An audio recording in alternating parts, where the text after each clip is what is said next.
Olá, pessoal! Damos início a mais um episódio do podcast do Momento do Campo.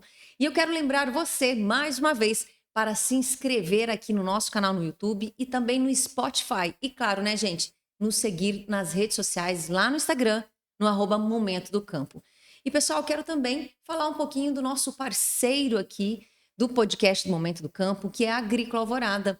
A Agrícola Alvorada que tem aí unidades no estado todo, que está junto com o produtor, desde o plantio à colheita. Sendo aí a solução completa para o produtor, também com profissionais aí que está à disposição sempre para o produtor rural. Então, Agrícola Alvorada, parceiro do podcast do Momento do Campo. E vamos agora para a nossa vinheta de abertura.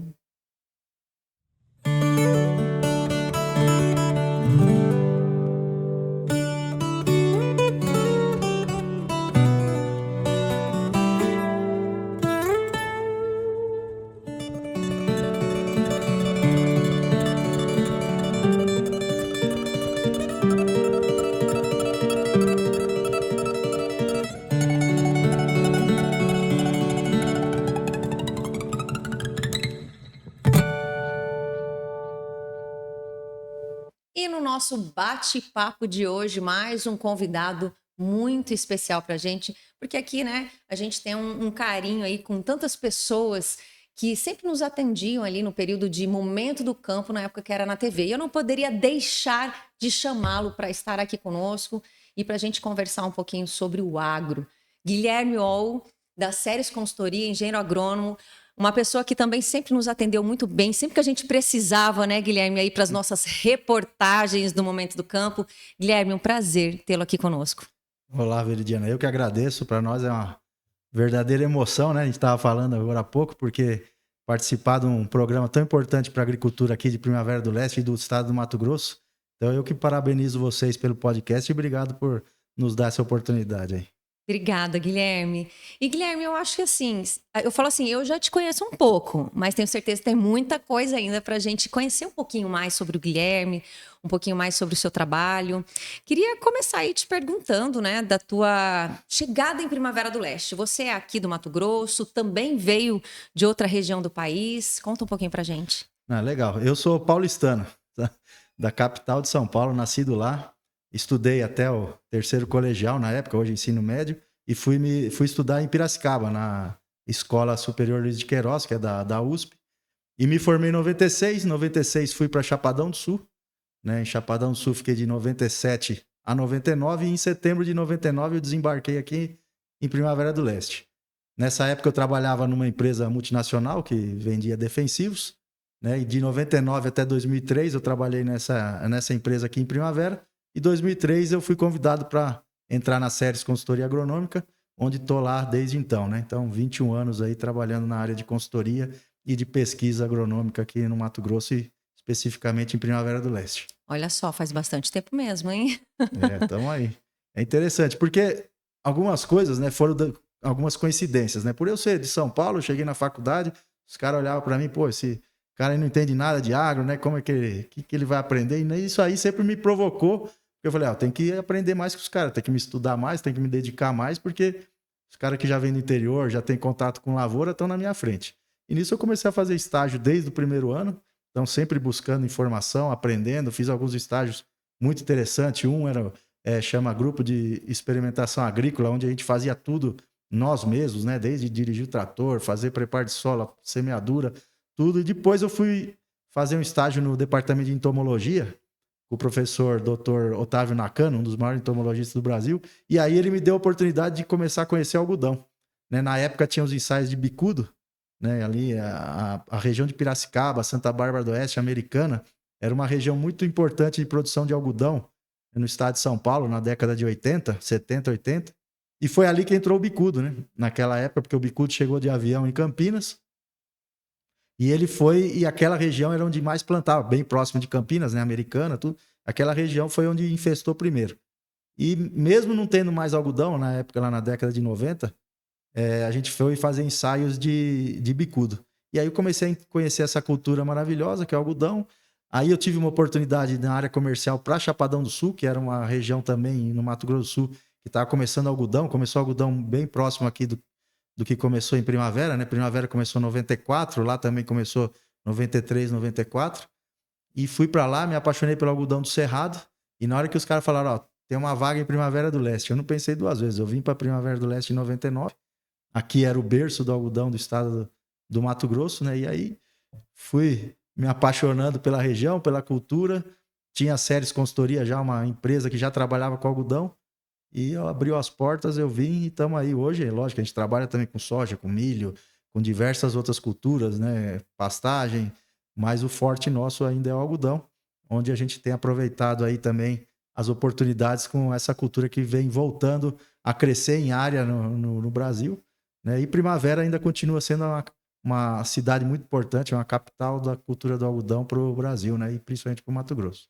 Olha só que interessante. Antes da gente pontuar um pouquinho, falar das culturas aí que vocês trabalham, eu acho legal eu tenho que pontuar uma questão que você falou.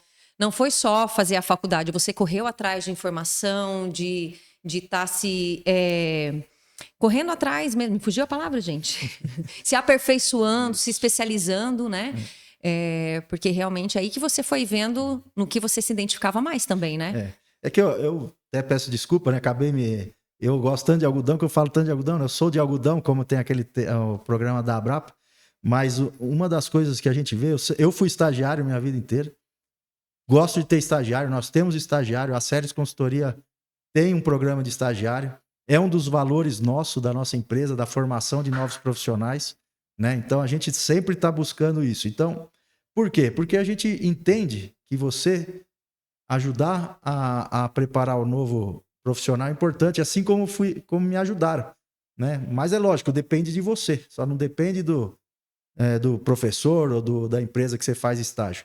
E hoje me preocupa muito, né? Porque o mercado hoje, a gente está vendo aí, a maioria absoluta dos desligamentos hoje de empresas são por questões comportamentais e não por questões técnicas. E o comportamento, ele vem, lógico, primeira coisa de casa, né? A educação é em casa, né? Quem acha que educação da escola, infelizmente tem muitos pais aí que acham que é a escola que tem que educar, mas estão errados, é eles que têm que educar, dão os valores. Aí esses valores, quando o cara começa a estudar, eu vou ser técnico, eu vou para uma área técnica, né? Que seja de engenharia, que seja de agronomia, o cara tem que correr atrás de buscar as informações, o conhecimento, perfeito.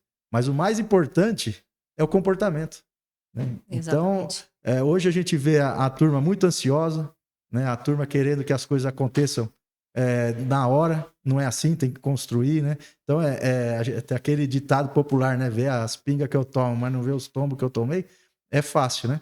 Então, eu acho que é isso que faz a gente querer ser diferente. Então, eu via que eu tinha uma deficiência, eu corria atrás disso, mas não é só a técnica, era sempre o comportamento. Por isso que eu tenho que agradecer sempre meus grandes mestres, né?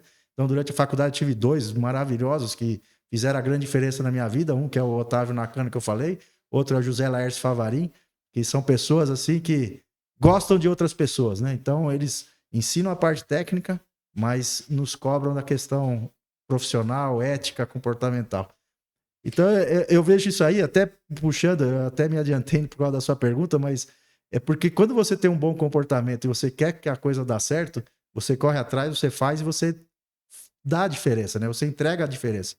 Entrega mais do que as pessoas estão querendo. Então, eu sempre brinco com meus colaboradores. A gente tem que sempre surpreender o cliente. E quem que é o cliente? É seu chefe, seu colaborador e, lógico, o seu cliente. Aquela pessoa que te contrata para fazer um trabalho e tudo. Então, sempre surpreender, sempre entregar mais do que ele está esperando, que assim você consegue fidelizar, consegue ter ele junto com você e ele que vai ser a propaganda nossa, né? Então, do bom profissional, a grande propaganda são as pessoas que ele trabalha junto, que ele fornece serviços ou produtos, e aí esses caras vão falar dele e ele vai crescer. Então, assim, resumindo, né?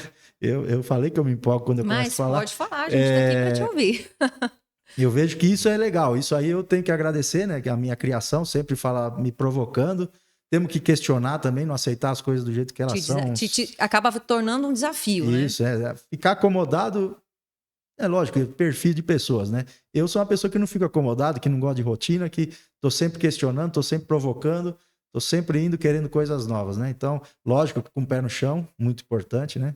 Então, a gente brinca que a gente é muito conservador, mas ao mesmo tempo inovador, porque a gente está sempre atento a todas as novidades. E temos que ter crítica. Pô, porque essa tecnologia nova vai dominar o mundo, porque é isso aí e tal.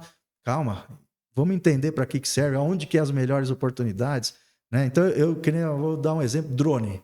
Drone parece que veio para ser a solução do mundo, mas calma aí, não é isso. Para alguns nichos, para alguns pontos, legal, vai ajudar muito e está ajudando. Mas substituir o que está hoje não vai.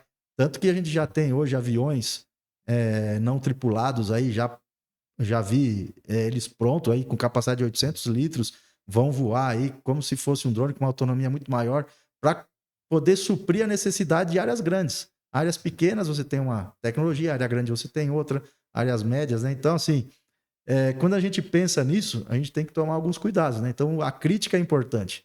Porque se eu aceitasse que o drone era a melhor coisa do mundo e fosse de cabeça, de repente eu estava aqui agora chorando, né? Não estava... não que seja ruim, tá? Pelo amor de Deus. Estou dando um exemplo entendo. só dentro da tecnologia que a gente vê que... Por que é importante ser crítico? Por que é importante questionar? Né? Então, quando você vai lá, né, você pega uma tese... A tese é exatamente por que chama tese? Para questionar algumas coisas para ver se realmente isso se confirma depois que você testa inúmeras situações para ver se repete essa tese, né? Então, e cabe a pessoas criticar isso, questionar, né? Mas quando eu falo criticar, não é só falar mal, né? Não estou falando, vou falar mal, porque muitas vezes as pessoas ouvem a palavra crítica e falam, você está falando mal. Não, não é isso. Criticar é você questionar, você provocar, né, para ver se é aquilo lá mesmo ou se tem uma outra alternativa. Né? Então, isso daí, as pessoas que são assim, a gente vê que vão mais para frente e conseguem ajudar os outros, né? Porque eu acho que o papel nosso aqui nesse mundo é esse, né? É poder contribuir com os outros seres humanos aí para que todo mundo cresça e viva bem em sociedade. Com certeza. E lá atrás, quando você comentou que você teve essa proposta de vir para a Primavera, te brilhou os olhos, foi porque assim, você sai de uma região do Brasil que é totalmente diferente do Mato Grosso, né? Foi realmente porque o algodão, como você comentou, já estava se destacando aqui? Ou foi realmente um desafio? Conta um pouquinho pra gente. Você veio aqui e aí? A região que eu estava, que é o Chapadão do Sul, lá, a região dos Chapadões é maravilhosa. É uma região sensacional, agricultura, solo, clima, ambiente perfeito, né? Então, tudo bom. Só que é uma região que não é tão grande, vamos dizer assim. É grande, mas para padrões mato-grossenses não são tão grandes. Aí quando eu vim para cá e vi essa imensidão, tudo que poderia acontecer, né? Então, se a gente pensar, quando eu cheguei aqui em 99, faz pouco tempo, 25 anos. 25 anos, o Mato Grosso plantava 3 milhões de hectares de soja. Hoje, em 2020, safra 23, 24, o Mato Grosso plantou 12,7 milhões de hectares de soja. Ou seja, 4 vezes mais. Então, em 25 anos, a gente quadruplicou a área de soja do estado do Mato Grosso. Isso só essa cultura, fora as outras, né?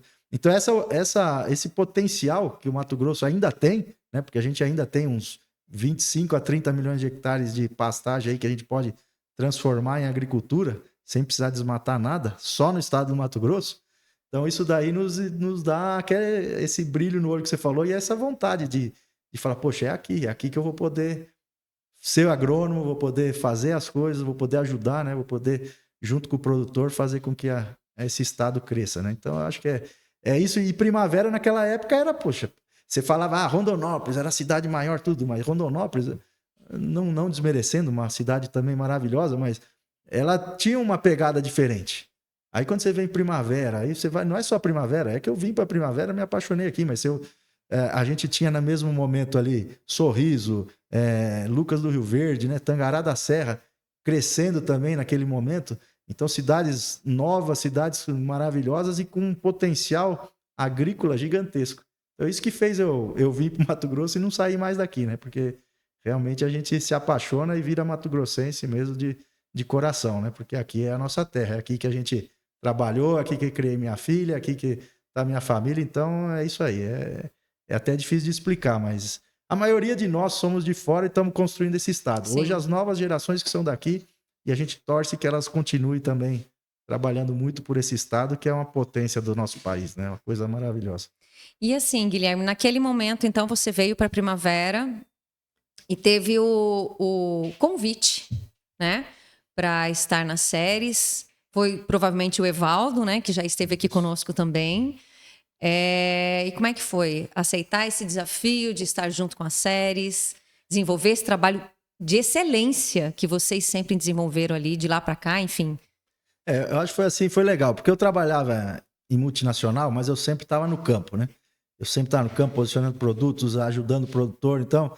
E assim, algumas consequências, antes de falar de vir das séries, eu no meu primeiro ano de empresa, eu virei o maior vendedor do Brasil, né? Olha Então, só. em números, né, em faturamento, isso é lógico, eu estava no lugar certo, com os produtos certos, mas não era só isso, né? É você ir lá e fazer, ajudar o produtor mesmo, né? Entender as coisas, entender as necessidades dele e onde os seus produtos encaixam. E mais ainda, poder ajudar ele com os produtos do concorrente, né? Então, eu até sempre brincava naquela época, quando você conhece mais os produtos do concorrente do que o seu, aí que você vai vender o seu, né? Então, sempre na cabeça ali, de ajudar o produtor. E quando a gente veio para cá, eu acho que fiz esse trabalho, né? A empresa que eu trabalhava era muito focada na cultura do algodão naquela época. E o pessoal da séries olhou e falou: deve ter olhado e falado, pô, aquele vendedor lá é diferente, aquele cara lá, ele tá lá no campo, tá tudo. Tanto que foi com o dia que quando o Eval Takizawa me convidou, ele falou: pô, eu gosto de você porque você tem botina suja, você tá sempre no campo, você tá lá, né? Você entende o que acontece, então eu acho que você tem potencial para consultoria. Mas também a segunda coisa que ele falou para mim é o seguinte: nós só vamos saber se você é um bom consultor se os agricultores te aprovarem, né? Então você vai ter que conquistar seu espaço. Isso para mim já era, né? Esses desafios já são intrínsecos da minha vida do agro, porque eu vinha da maior cidade urbana do país, né? Então, vamos atrás. Agora vamos mostrar também que a gente tem capacidade, com cercado de pessoas boas, né? Então aí só não cresce quem não quer. Uhum. Porque você ganhava conhecimento até por osmose, né? Mas como eu sempre fui questionador, aí eu perguntava, que eu não sabia, corria atrás. Então, essa oportunidade na séries foi muito boa. Comecei atendendo a principal região que eu atendia na época, era aquela região ali de Novo São Joaquim, Santo Antônio do Leste, ali próximo do projeto Itaquerê, né? Então, vários agricultores ali que eu comecei a trabalhar mais forte lá. E aí, durante esses 20 anos, a gente vem dando consultoria para outros clientes, outras regiões. Hoje, a gente tem a oportunidade de estar rodando o estado inteiro do Mato Grosso. Então, assim, foi caminhando, foi bem legal. E a oportunidade de estar numa empresa que trouxe o algodão para a Primavera do Leste, né? E com pessoas boas, foi joia. Eu queria dar uma mudada na minha vida também, apesar de eu gostar muito da área comercial, mas eu estava tendo oportunidades de crescimento dentro da empresa, eu ia acabar virando executivo. Eu falei, não, eu não posso, eu sou engenheiro agrônomo, eu tenho que estar aqui próximo da lavoura, né? Então, calhou isso aí, parece que eu estava num momento da carreira me questionando, crescendo dentro da empresa, eu já era gerente, já tinha sido gerente de marketing, gerente comercial, estava crescendo, e ao mesmo tempo eu vi que eu ia ter que sair do Mato Grosso. Eu falei, não, aí e veio essa proposta, né, das séries para a gente se Na juntar. hora As certa. séries naquela época tinha 8 anos, né, Uhum. e hoje estamos aí com 29 anos, né, as séries, então a gente participou aí desses 21 últimos anos aí, então estamos bastante felizes. E vamos tocando aí. E se puder, a gente fica mais tempo e vamos trazendo mais gente nova, que a gente. Isso é uma característica importante nossa das séries, né? Então, todos os engenheiros agrônomos das séries, depois de mim, foram estagiários das séries. Nós não temos nenhum que não foi estagiário ou trainee das séries, que a gente preparou e trabalhou nas séries. Mesmo os que já saíram, mas depois de mim, todos tiveram essa oportunidade que a gente gosta de dar, como foi dado para mim, né? Acreditar em mim e eu toquei o pau aí, deu certo. E agora? Parece que deu certo, né? Não sei. Deu certo. Com certeza. Nossa, mas então a série já tinha 8 anos quando você. Isso. Caramba, o tempo A passa série mesmo. começou em 95, né? Aham. Então, na verdade, o Evaldo veio em 94. Aí ele trabalhava específico para um agricultor. Uhum. Aí ele viu a oportunidade que tinham outros agricultores também começando no algodão. Aí falou: não vou trabalhar só para você, vou trabalhar para vários. Aí, 2 anos seguintes, ele convidou o Valmir Aquino, que foi sócio nosso também durante um tempo. Teve uma parceria com a Planege, com o Carlão e com o seu Armando. Aí entrou eu, depois entrou o Fábio e estamos aí. Hoje eu e o Fábio que estamos à frente da empresa. Agora eu vou te falar uma coisa que eu acho que talvez. Não, ele não deve nem saber. Mas na época da TV, sempre que eu precisava aí de uma reportagem e com realmente confiança, alguém que me desse uma entrevista com confiança, credibilidade em determinados assuntos, era as séries que eu procurava mesmo. Então, ou você, ou o Evaldo, enfim, sempre nos recebendo muito bem. Claro, temos o Fábio também, né? Não esquecendo do Fábio. Mas eu falo assim, porque credibilidade, a gente sabia que o que vocês falavam era de confiar, né? Algo de confiabilidade. Então, assim, muito importante mesmo, viu? E realmente, assim, hoje vocês, então, claro, como você comentou, tem as outras culturas, mas mais forte no algodão. E, assim, a nossa empresa, a gente tem 3 negócios, né? Uhum. Um é a consultoria ao agricultor, onde a gente continua em desenvolvimento, continua crescendo, novos clientes. A maior área de consultoria e assistência técnica, logicamente, é de soja, porque é a principal cultura do estado, mas temos vários clientes de algodão, aí quem planta algodão, soja, planta milho, mas quem planta algodão, planta soja, né? Então a gente tem essa parte de consultoria, que está bem estruturada, e a gente está se estruturando para continuar crescendo, né? Mesmo com a saída de alguns consultores, mas a gente tá firme, estamos aí formando novas pessoas. Aí temos a área de pesquisa, que a gente tem uma estação experimental aqui em Primavera do Leste, com 60 hectares, onde a gente atendeu esse ano mais de 55 empresas, né? Onde as empresas que têm tanto químicos, sementes, adubos, fertilizantes, foliares, biológicos, nos contratam para testar as tecnologias deles. Então a gente tem essa área de pesquisa desde 2004, né? Que a gente estruturou ela. Então são 20 anos da área de pesquisa, onde a gente tem uma equipe também bem estruturada, com fitopatologista, entomologista, né, pesquisadores, uma equipe bem boa. Então que essa área de pesquisa nos gera conhecimento e resultados para ser o consultor dos consultores, para dar subsídio para os nossos consultores. Mas é lógico que mesmo com a nossa área de pesquisa, a gente ainda tem excelente relacionamento com outras instituições de pesquisa, né? Universidades, fundações, institutos, para a gente sempre estar atento às novidades e para ver se nossos resultados também são coerentes com outras regiões. E o terceiro negócio é a parte de treinamento, de difusão de tecnologia, que a gente tem se estruturado bem também nos últimos anos aí. E essa parte com bastante palestra, bastante treinamento que a gente tem feito, né?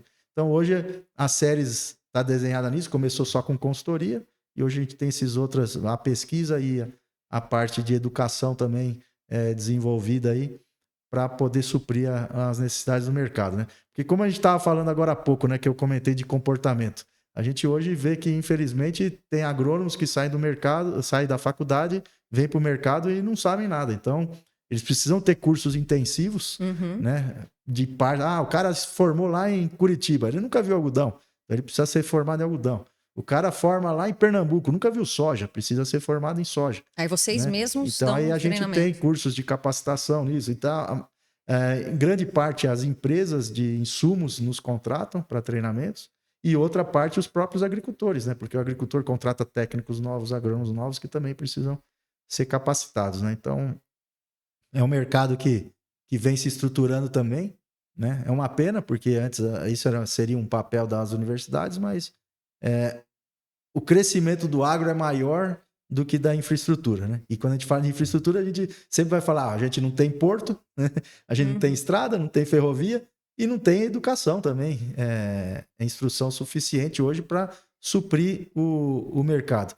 Eu vou falar para você, é que hoje a gente está no momento das commodities, mas eu espero ainda ver o Mato Grosso plantar 20 milhões de hectares. Eu tenho 51 anos de idade, eu ainda acredito que mais uns 20 anos a gente chega nos 20 milhões de hectares.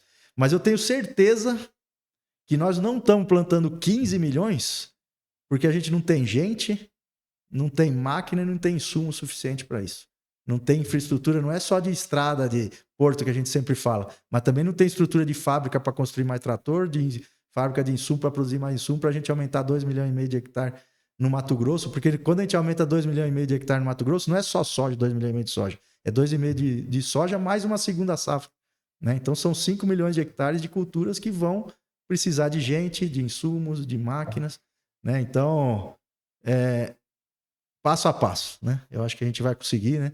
A gente está vendo asfalto no estado, que era uma coisa que a gente pensou que ia demorar mais. Estamos vendo ferrovias estaduais começando a construir. Né? Acho que eu ainda devo, se eu não for antes da hora, devo ver ainda bastante coisa aqui nesse Mato Grosso e, consequentemente, no Brasil, né? Que vai ajudar muito o país a a ser essa potência do agro que nós somos, né? Quando eu estudava que eu era a profissão do futuro, e hoje eu vejo que eu sou a profissão da atualidade, que a agronomia é a profissão da atualidade, a gente fica muito feliz. E, lógico, novas profissões junto, né? E inúmeras outras profissões importantes, né? A gente nunca pensou que nunca ia haver numa fazenda, o cara é gestor de informações e tecnologia, né? Então, pô, mas o que esse cara faz? Né? Ele é o responsável por gerir todas as informações, tanto técnicas quanto administrativas e financeiras, e pôr tudo no mesmo balaio para a gente saber se o negócio está valendo a pena, né? Porque no fim o que vale é a última linha, se deu lucro ou não, né? Então, porque a agricultura é um negócio como outro. A gente sabe que é um negócio de médio e longo prazo, mas que precisa dar retorno, porque senão não aguenta, né? Então, essa eu acho que é um pouquinho do que a gente tem ajudado a construir aí, né? Não, sensacional. E já que você entrou no assunto do Mato Grosso, não tem como a gente não aproveitar o momento que a gente está com uma pessoa que roda o estado todo para, de repente, passar para a gente, vamos pensar assim, num panorama das culturas do estado. Porque às vezes as pessoas não sabem o que a gente produz aqui, né? Fora algodão, soja, o que a gente pode dizer que que são as culturas do nosso estado de Mato Grosso, que você vê por aí? É um estado super diversificado, né? Então, primeiro, assim, só para a gente já começar, a gente é o maior produtor de soja do Brasil, o maior produtor de milho do Brasil, o maior produtor de algodão do Brasil, o maior produtor de gado do Brasil, o maior produtor de peixe, tanques de peixe, né? Peixe de cativeiro, piscicultura, obrigado, do Brasil, né? E estamos na liderança de várias outras culturas. Então, isso aí é o mais importante. Mas, assim, nós temos essa última safra, mais ou menos, assim, 12,7 milhões de hectares de soja que eu falei, né? Milho foram 7 milhões de hectares, 100% segunda safra. Então, quase 60% da área de soja teve milho. Aí o algodão, 1.470.000, onde 1.250.000 foi após soja. Aí tem uns 80.000 que era para ser após soja, mas esse ano o clima para soja não foi tão bom, a gente perdeu algumas áreas. Depois nós temos em torno de 1,5 milhão de hectares de culturas pulses, né? Então, quem são as pulses? Soja e ergelim, o Mato Grosso tem 350.000 hectares. Milho pipoca, o Mato Grosso esse ano, a gente já plantou um pouco mais, mas esse ano em torno de 120, 150.000 hectares de milho pipoca, né? Então, a gente já teve girassol que caiu bastante, né? A gente tem vários feijões aí, mungo, calpis, né? E outras coisas aí que são consideradas também culturas pulses, né? Então, a gente vê o potencial nosso. Aí tem testes de grão de bico, testes de canola, né? Então, mamona, várias outras culturas aí que vêm e, lógico, precisam de uma adaptação ambiental, porque o Mato Grosso, apesar de ter esse potencial todo, a grande maravilha nossa realmente é o ambiente, né? Que é o clima, temperatura boa e água, né? Temos chuva. Então, isso aí faz uma grande diferença. Os solos nossos não são bons, mas a gente tem construído, né? Então, os últimos anos a gente vem construindo a fertilidade de solo com calcário, adubos, né? Então, isso aí é muito positivo. A gente consegue construir essa fertilidade, já que a gente tem ambiente. E aí você vai vendo novas oportunidades de culturas, né? Então, a gente tem amendoim crescendo no estado, né? A gente tem oportunidades de várias HFs, mas é que como a gente está longe dos centros consumidores, então a gente ainda não ouviu falar que cresceu batata, que tem tomate, que tem milho doce, porque o mercado consumidor está ainda distante. Distante, aí fica mais difícil. Né? Esses dias ficamos sabendo que uma grande empresa de genética de soja adquiriu uma empresa de genética de trigo no Rio Grande do Sul e ela está falando que agora, como ela tem café no bule, né? Ela vai trazer o trigo agora com força para o cerrado baixo, vamos falar assim, porque o cerrado alto, acima de 900 metros de altitude, principalmente Goiás lá, já tem trigo. Agora tem que trazer para o cerrado baixo, que é as nossas condições de entre 300 e 600 metros, que é o Mato Grosso. Então, as oportunidades vastas, né? Fora a própria pecuária que a gente tem, né? E aí depois a gente tem mais em torno de 1 milhão de hectares no Mato Grosso de culturas de cobertura, simplesmente cobertura para melhorar a vida do solo, para melhorar questões técnicas, né? Então, braquiárias, crotalárias, né, trigo morisco, aí, nabos, aí tem um monte de culturas aí que o agricultor também tem tentado. A braquiária que faz mais sucesso porque ela aguenta mais esse período sem chuva que a gente tem durante o nosso inverno, né? E fora isso ainda áreas de abertura, áreas de correção de solo, né? Então é uma diversidade fantástica. E o melhor de tudo, né? que nem eu tava, esse fim de semana eu tava pescando lá no Culuene, né? Culuene, o rio aqui para cima, aqui entre Paranatinga e Gaúcha do Norte ali. E a gente não vê fazendas na beira, né? Então a gente pega essas regiões novas de crescimento, né? Que pega aqui o meio do estado, o nortão do estado, a gente vê que tem uma consciência ecológica, né? De mata ciliar, de que realmente onde não vai dar nada, não adianta, vou desmatar um morro. Não, mas para que eu vou desmatar um morro? Lá não consegue nem o trator andar, né? Diferente de outras regiões do mundo, né? Do próprio Brasil, que às vezes você acaba entrando, avançando um pouco mais. Então, o que eu vejo além dessa potência toda, nós temos essa parte aí, e tem que estar na pauta, né? Porque a pauta é essa o tempo todo, nós somos cobrados todo dia disso, né? Da questão ambiental, e mostrar que o Mato Grosso faz uma agricultura extremamente ecológica, de respeito ao meio ambiente, e por último das pessoas também, né?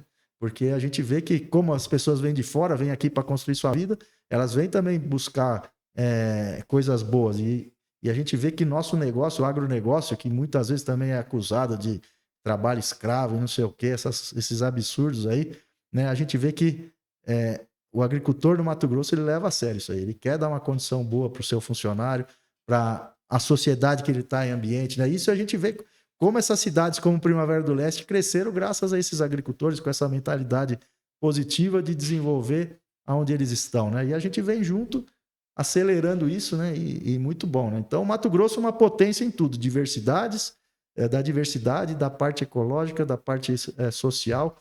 Então, não é à toa que é o estado que todo ano mais cresce, né? Hoje a gente tem uma cidade no norte do estado que é Sinop, que é a cidade que mais cresce no Brasil, né? Então, para quem conhece Sinop, aquilo é assustador. Eu vou lá uma vez por mês e me assusto todo mês, que parece que ela está maior e tem mais coisa, tem mais gente, né? Então, é uma explosão assim muito positiva, porque é uma região, aquele extremo norte do estado, que tem muito ainda também a acontecer. Aqui no Sudeste, onde nós estamos, já está... onde a gente tem para explorar, já estamos explorando. Onde que a gente vai conseguir agregar? Na verticalização, tanto industrial quanto irrigação, um número maior de culturas, né? Então, isso aí vai ser positivo aqui. Agora lá não, lá está se abrindo ainda, né? Muita área de pecuária aí que se transformando em agricultura. Então, bons desafios. O nosso estado nos dá muito orgulho. E o país, né? E eu, como sou paulista, eu tenho muitos amigos, né? Meus amigos de infância, minha família, tá tudo lá. E eu sempre falo para eles, isso aqui é outro Brasil. O Mato Grosso é o Brasil que dá certo, que tá dando certo, né? Então tem que vir mais para cá, vocês têm que conhecer, e a gente tem que mostrar o Mato Grosso também para o resto do país, né? Porque, lógico, temos estados maravilhosos também, como Paraná, Santa Catarina, Rio Grande do Sul, que já estão muito bem estruturados, né? Mostrando isso para o Brasil. Mas é que hoje nós estamos batendo na cara dos caras, porque eles falam que agricultura é desmatamento, é destruição da Amazônia, que está aqui, nós temos uma Amazônia aqui no Mato Grosso. Olha aí, olha que maravilha, o nosso estado aí, que 60% aí intacto ainda. Então, é esse que é importante. Esse dado que você falou, essa questão da preservação, é importante a gente comentar. Você tem alguma ideia da área preservada no nosso estado de Mato Grosso? Não. Então, é em torno de 60%, e a gente tem várias reservas indígenas, né? Mas as áreas, assim, aonde você tinha problema e o agricultor está reflorestando, está arrumando. Então, hoje, o agricultor do Mato Grosso ele é responsável por uma área muito importante de renovação, né, de preservação ambiental, da onde já tinha problemas e da onde, sem querer, né? Poxa, a gente não pode esquecer, o Prodecer, na década de 70 e 80, era o governo dando dinheiro para você vir aqui abrir o estado. E você podia abrir de qualquer jeito, não tinha essa consciência ambiental e tal. Então, vamos lá.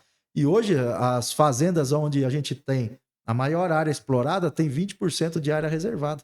Então, hoje, os parques privados estão quase do mesmo tamanho do que os parques públicos, né? Olha só. Então, aí você tem áreas no norte do estado onde você só pode abrir 20% da área e 80% é reserva legal da sua propriedade. Então, imagina você comprar sua casa, gastar lá, sei lá, R$1 milhão na casa e você poder usar só 20% dela.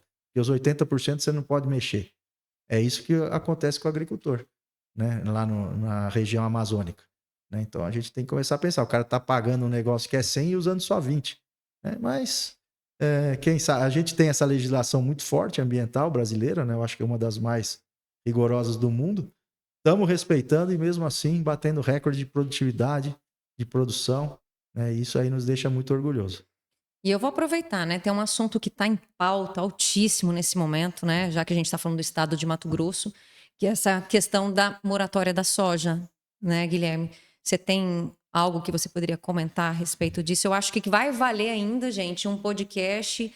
Eu acho que só a respeito disso, mas vou aproveitar o Guilherme aqui para, né? Não tenha dúvida. Isso aí é triste, né? Porque são pessoas que não conhecem o ambiente de produção e estão determinando barreiras não tarifárias, vamos chamar assim, né? Porque é o jeito que eles estão conseguindo tentar nos segurar, para segurar o crescimento nosso mesmo, né?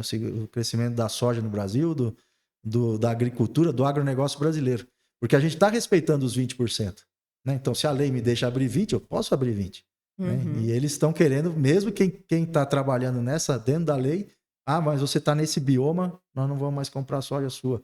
Né? Ou nós vamos começar a te taxar em outras coisas porque você, historicamente, fez algumas coisas erradas. Não, mas eu já corrigi. Né? Então, aí a gente vê que o perdão não existe mais. Né? Então, a saidinha do preso pode, né? Do cara que faz coisa errada pode. Agora, o outro que está arrumando coisas que não eram erradas quando foram feitas e agora são ditas como erradas, ele está pagando o preço que não deveria. Então, vai ser uma coisa pesada, mas não é só isso, são tantas outras coisas que eu acho que nem vou me pôr aqui para discutir isso, porque realmente eu sou triste pelos nossos representantes, né? Os representantes do povo que não representam o povo, né? Representam seus interesses próprios, que são o problema nosso. Então, para conseguir... Você me perguntou de moratória, e eu estou indo para uma questão política. Eu não tenho nada a ver, porque eu não sou afiliado a nenhum partido político, nada, mas eu gosto do assunto.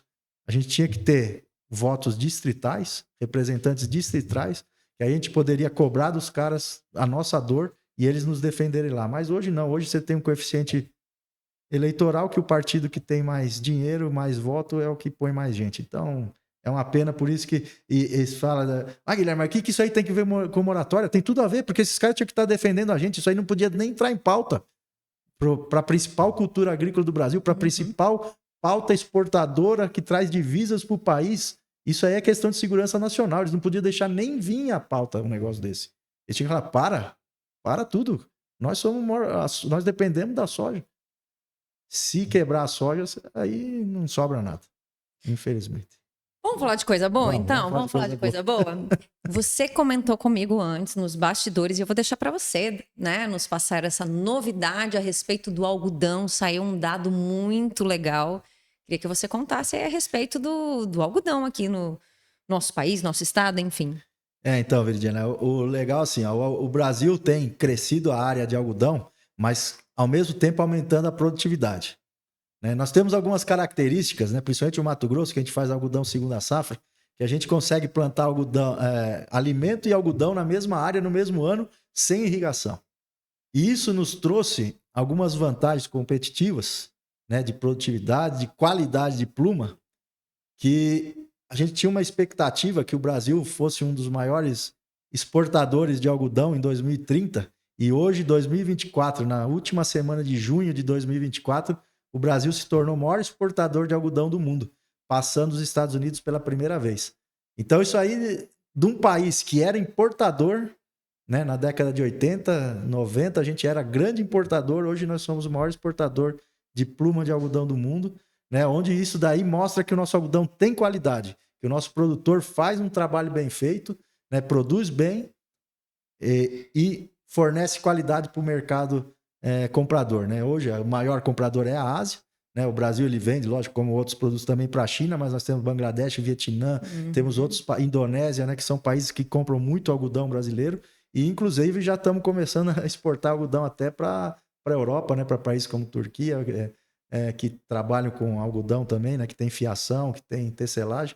Então isso é histórico isso para nós, né? Então a nossa produtividade é fantástica aí que dá esse subsídio para a gente poder exportar, né? Então é lógico, a gente fica triste porque a nossa indústria têxtil ela é muito boa, ela está bem estruturada, mas ela não consegue crescer, competir com a indústria da Ásia, mas para nós produtores de algodão, é sensacional, né? Brasil gerando divisa. A gente estava falando da soja agora há pouco, que é a principal pauta de exportação.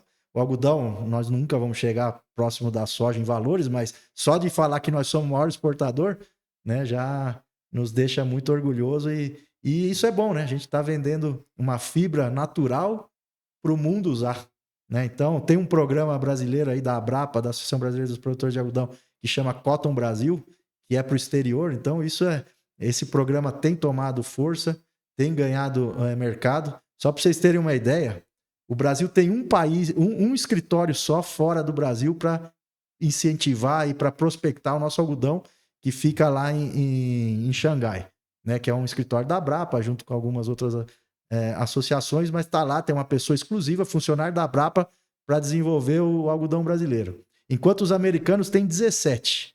Então a competição nossa é desigual. E mesmo assim a gente está conseguindo passar os gringos, né? Conseguimos esse ano, vamos exportar mais que eles, né? Eles, só para você ter ideia de tamanho, né? O Brasil planta 2 milhões de hectares de algodão. Os Estados Unidos plantam em torno de 5 milhões. É 2,5 vezes a mais. Uma boa diferença, né? Mas a nossa produtividade é quase 3 vezes a deles. Então a gente produz mais que eles com a menor área, né? Então, vai falar que nós não somos ecológicos, que nós não somos bons na preservação ambiental, se a gente tem uma eficiência dessa, né, com uma área menor, e eles, 90% do algodão americano é irrigado, no Brasil não chega a 10% do algodão é irrigado. Então é o contrário. Então a gente tem um potencial aí e eu insisto nesse detalhe, que é uma coisa diferencial do Brasil. A gente produz soja e algodão na mesma área, no mesmo ano, né? Então a gente está produzindo alimento, estamos produzindo fibra na mesma área, no mesmo ano. E aí vira maior exportador, né? Mostra que a nossa qualidade é diferenciada. Então eu fico feliz disso, de participar disso, de poder ajudar isso, né? E a Ceres, a nossa empresa, também está nessa jornada do algodão aí durante esses 29 anos, né? Então é muito bom isso aí, é muito bom. E nós vamos longe ainda, viu? Porque Com certeza. tem metas ambiciosas aí de vários produtores da gente se tornar o maior produtor. Vai ser um pouco difícil porque a gente está competindo. Hoje os maiores produtores são Índia e China, mas a área de algodão deles é bem maior. A China tem uma produtividade bem alta, mas a Índia é produtividade baixa, mas tem uma área extensa. Mas com qualidade, do jeito que a gente está entregando algodão para o mundo, eu vejo que o Brasil vai ser vai diminuir áreas na Índia e na China ao longo do tempo, e nós vamos nos consistir como o maior exportador de pluma de qualidade do mundo. Eu ia até te perguntar como que seria, na tua opinião, como que poderíamos aumentar aí o volume, né, aqui do nosso país, né, no caso. Então, e assim é a genética, né? Então, quando você consegue... E a qualidade, porque a genética traz qualidade. Quando você começa a olhar o algodão que a gente tem entregue, então o algodão tem várias características importantes de qualidade. A primeira dela é a cor, né? Então, o algodão, quanto mais branco, mais ele vale. Você tá com a camisa azul, eu tô com a camisa bege, o que foi? Tinta. Foram tingidas. Então, quanto mais branco, menos tinta eu uso. Se eu uso menos tinta, eu estou usando menos químico, menos poluição, né? Porque os resíduos vai gerar menos poluição. Então, quanto mais branco, melhor. Então, o nosso algodão é extremamente branco porque a gente colhe ele num período sem chuva, que é o nosso ambiente de inverno, né? Então, junho, julho, agosto, chove muito pouco e é o momento da colheita do algodão. Então, nos dá essa oportunidade de dar um algodão branco, mais brilhante, mais bonito. Depois você tem qualidades intrínsecas da pluma, que as principais são comprimento e resistência. E isso nós estamos entregando muito bem também. Por isso que as nossas exportações aumentam, porque a gente tem primeiro algodão de boa cor e depois de boa qualidade, de comprimento, de resistência. Existe um algodão que chama fibra longa, né? Então, às vezes, você vai lá comprar um algodão, tá lá um algodão Pima, o algodão fibra longa do Peru, algodão fibra longa do Egito. Isso é um outro tipo de algodão, já tentamos produzir no Brasil, é um pouco mais difícil, mas quando a gente fala da fibra longa, para você ter uma ideia, hoje a fibra do algodão é em torno de 32, 34 milímetros. A fibra normal é 26, 25. E a fibra longa é 38, 40. Então a gente está numa fibra intermediária que não é nem longa nem curta. E isso aí a fiação adora. Porque a fiação estava preparada para fibra curta. Aí quando ela recebe uma fibra do comprimento do que o Brasil entrega, ela rende mais. Porque aí a indústria não pode parar, tá tudo lá já, né? Ela tem toda toda a estrutura fabril, a energia, se ela tiver algodão ou não, ela vai ter custos fixos. Agora, quanto mais ela gira para fazer fio e fazer tecido, mais barato fica. Né? E a gente está dando isso para eles. Por isso que a gente se tornou o maior exportador do mundo. Né? E às vezes até o cara que trabalha na fazenda, ele não entende esses detalhes, né? De que é tão importante quando a gente fala, ó, molha a estrada, não deixa poeira, né? Tudo Faz uma influencia, barreira, né? ó, na colhedeira, vamos regular bem, ó, a desfolha tem que ser feita desse jeito, porque senão cai folha seca no algodão e suja o algodão. Então são todos detalhes, né, que a gente tem. Ó, a colhedeira, você tem que manter o sabão bem medido, né? O tanto de água que você usa no desfibrador e tal, para não prejudicar a pluma. Então são detalhes, porque esse eu acho que é a diferença do algodão para outras culturas que a gente tem no Mato Grosso. O algodão te exige vender qualidade. Porque a soja, o milho, você só vende quantidade. O meu sonho um dia é a gente vender soja não por sacas de soja, mas sim por quilos de proteína por quilos de óleo. Ó, a minha soja, a minha variedade te dá 22% de óleo, então eu vou te vender 22% de proteína. A minha outra aqui é 18% de proteína, até para a gente forçar a genética a trazer coisas melhores. Né? Não sei a curiosidade, mas você sabe por que japonês só compra soja do Cerrado? Não, agora conta. Porque é para fazer tofu. Tofu é aquele queijo de soja branco. Quando ele compra do sul do Brasil, é uma soja que vem um pouco mais avermelhada, pela questão até do solo. Né? E aí é uma soja mais escura, aí não fica o tofu branquinho. E do Cerrado, até por outras questões ambientais também. Por isso que os japoneses foram quem mais pôs dinheiro no Prodecer lá atrás. Eles queriam soja do Cerrado. Né? Então são curiosidades aí que a gente tem. Então, quando a gente vai vendo, por isso que o algodão aqui do Cerrado deu certo. Se a gente voltar a plantar algodão no Paraná, por exemplo, com as novas tecnologias, novas variedades, tenho certeza que vamos ter algodão bom. Mas lá chove durante a colheita. Então, a chance de a gente ter um algodão mais escuro, avermelhado, porque bate a gota d'água no solo vermelho, espirra, vai ser maior da gente ter um algodão mais creme, né, no Paraná do que no Mato Grosso, ou na Bahia, ou no Maranhão, que também são regiões boas para plantar algodão. Né? Então, esses detalhes que às vezes você não está atento, é aí que faz toda a diferença. Para a gente vender um algodão de melhor preço, de melhor qualidade. Com certeza. E você falando isso, eu me lembrei agora também, nós trouxemos aqui num dos episódios do podcast o Valmir Lana, que é classificador ali da Unicotton. Então, é muito interessante, né, esse trabalho que eles fazem lá, né, Guilherme? Sensacional. E aí outras diferenciais de Primavera do Leste, né? Poxa, o Brasil estava no algodão, beleza, mas estava lá vendendo no mercado. Quem fazia análises dos algodões estava ou era na BMF São Paulo, ou lá em Blumenau, na Fundação Blumenauense. Aí junta alguns agricultores de Primavera do Leste e falou: não, nós temos que fazer um negócio diferente. Vamos nos unir para fazer coisa diferente. Aí eles se uniram, formaram a Unicotton. Aí da Unicotton, no primeiro ano já, ela conseguiu um patrocínio de uma máquina de classificação. Aí trouxe o Valmir, né? Amigo nosso, português, açoriano. Uma referência fantástico. ali, né? E o produtor começou a classificar. Primeiro o mercado levou um choque. Não, que negócio que é esse? Como que o produtor? Não pode. ISO 9000, outra novidade que saiu de Primavera do Leste, né? Poxa, toda algodoeira da Unicotton, numa época, tinha ISO 9000. Então, seguia procedimentos. E a própria classificação de pluma tem até hoje, né? Só as ISOs aí de procedimentos e outras coisas mais. Exatamente para comprovar que, estamos fazendo uma coisa séria e boa. Tanto que, olha o que virou, né? Então, hoje nós temos outras cooperativas que seguiram o modelo da Unicotton. Temos empresas privadas também vindo fazer a classificação de pluma aqui onde está o algodão. Né? Não indo mais lá para São Paulo ou para Santa Catarina, que era o que acontecia no final da década de 90. Então, aí quando você vê o espírito desses agricultores fazendo isso, você fala, não, como que não vai dar certo o negócio? Os caras são diferentes, eles estão pensando num negócio diferente. Lógico, pensam no benefício deles, mas é lógico, quem que não pensa? Todo mundo tem família para criar.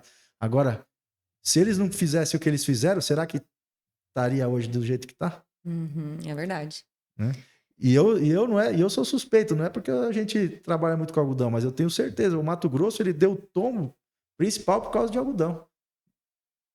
Aí mudou a cabeça da turma. Aí veio pessoas boas de soja também, tem empresários maravilhosos aí, só soja e milho também, mas a gente vê que quem puxou quem foi a locomotiva foi o algodão para mudar o mindset do Mato Grosso e a gente virar o que a gente virou, né? um estado de altíssima produção, produtividade, né? Lógico, não a qualquer custo, mas com rentabilidade e fazendo a coisa certa, como a gente estava conversando, e tá aí.